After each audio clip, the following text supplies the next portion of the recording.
Et la parole est à Eric Ellers concernant la signature du contrat jeunesse du 18e. Oui, merci Monsieur le maire. C'était une intervention plutôt sous forme de question pour demander à notre rapporteur quelle est la portée concrète de ce contrat jeunesse du 18e. Donc concrètement, à quoi ça sert, qu'apporte-t-il et comment s'y réfère-t-on ?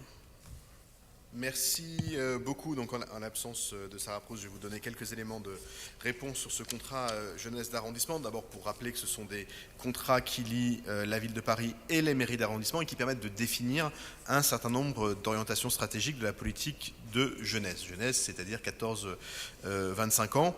Ça permet de marier les grands objectifs à l'échelle du territoire parisien et les spécificités locales et les réalités différentes de chaque arrondissement.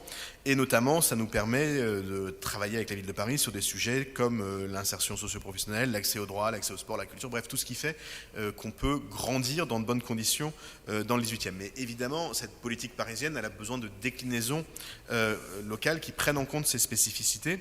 Et d'ailleurs, on a constaté que la signature du premier contrat en 2013, je crois, nous a permis de contribuer à faire évoluer notre propre politique jeunesse, chère Violaine, puisque c'est toi qui l'avais co-rédigé avec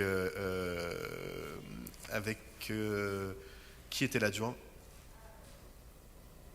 Avec Bruno Julliard à l'époque, et ça nous a permis d'organiser un certain nombre de choses, notamment les grandes fêtes de la jeunesse. Chacun s'en rappelle, on a pu aussi ensuite corriger un certain nombre d'éléments qui avaient besoin d'évolution. Pour ce contrat jeunesse d'arrondissement cette année, donc qui engagera le 18e pour 5 ans, Sarah a souhaité travailler un peu différemment.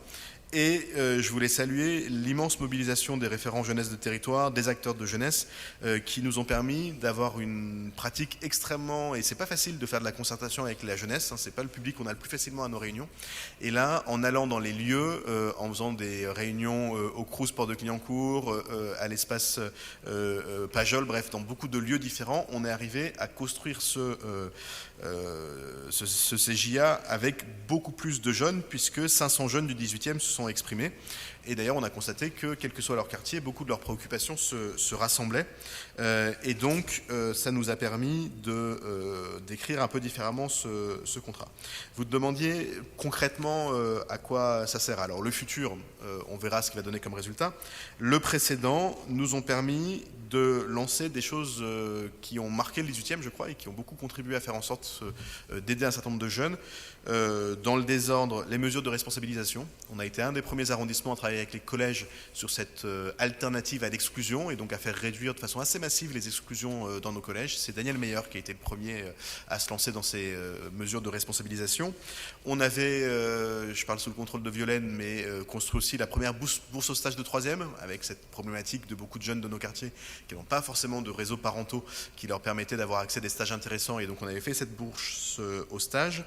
On a fait, dans ce cadre-là, avec Cédric Daveny, Synergie 18-19, qui nous a permis de réduire à quasi rien les rixes entre bandes du 19e et du 18e. Et on se rappelle à quel point ça a été difficile. Il y a quelques années, on avait tous les jours des bagarres sur le pont Riquet, à Pajol. Et on a réussi, dans le cadre de ce contrat, à réduire à quasi rien ces affrontements-là. Alors il y a d'autres affrontements qui sont nés entre la porte de Clignancourt et le à d'autres endroits, mais enfin sur les RIX 18-19, ça a eu un résultat quand même tout à fait intéressant. On a fait les matinées culture aussi.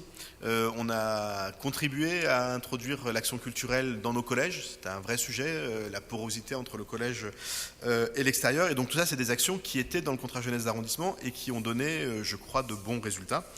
Et l'objectif pour le nouveau contrat se décline en 5 axes sur la qualité de vie pour la jeunesse dans l'arrondissement, sur le sujet de l'orientation scolaire, qui est un sujet majeur, comment faire pour que la jeunesse du 18e puisse avoir accès à une orientation de qualité et à un parcours ensuite de formation qui valorise les parcours. L'accès aux droits des jeunes, avec des vrais sujets, notamment en matière d'offres de santé mentale, de droits sociaux, de décohabitation. Comment, quand on est jeune, on accède, par exemple, à un logement social. Comment on fait pour sortir de chez ses parents avant 25 ans. Et comment on fait en sorte que l'information dont chacun doit disposer puisse aussi s'adapter au public jeune qui voit les choses un peu différemment. Et puis, un axe sur alors on a appelé ça ouvrir l'horizon des jeunes, c'est-à-dire qu'on constate que, indépendamment des réseaux de transport et de la possibilité effectivement de circuler dans le 18e, un certain nombre de jeunes du 18e ne sortent pas de leur quartier ou se sentent bien uniquement dans leur quartier. Et donc on propose des actions et des objectifs pour améliorer cette capacité à se déplacer à travers l'accès à l'offre culturelle, sportive, de loisirs et de vacances en dehors du 18e ou avec des partenaires des autres quartiers. On sait qu'un certain nombre d'habitants de la Porte Montmartre ne sont jamais allés à Montmartre, voire ne sont jamais allés à Saint-Ouen. Donc on pense que ça fait partie des grands sujets de désenfermer une partie de la jeunesse. Et ensuite, grand sujet parce que c'est un élément qui est extrêmement important pour une partie de la jeunesse et qui est plus difficile pour une autre partie, c'est l'encouragement à l'engagement des jeunes et à la diversification des jeunes mobilisés dans les dispositifs et notamment qui peuvent bénéficier de tout ce qui est mis en place en matière d'engagement volontaire, d'engagement citoyen, de bénévolat.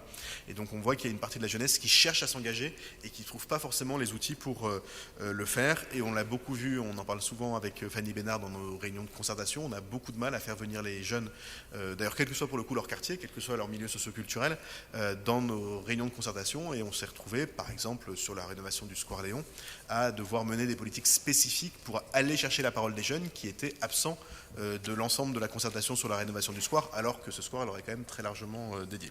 Donc voilà les objectifs qu'on a fixés, qui nous ont permis, concernant le précédent, d'avoir des actions concrètes et des résultats, et je ne doute pas que ce sera le cas aussi pour le futur, mais ça, seul le futur pourra le dire. Et voilà pourquoi je vous invite à voter cette délibération qui va nous autoriser à signer ce contrat jeunesse du 18e, un peu après beaucoup d'autres arrondissements, parce qu'on a souhaité avec Sarah Proust laisser le temps de la co-construction avec les jeunes, et on sait que construire quelque chose avec les jeunes, ça exige du temps, donc on a pris un an, mais je crois que c'est pas un an de retard, je crois que c'est un an d'avance un peu, pour avoir un contrat qui vraiment répondra aux demandes de la jeunesse.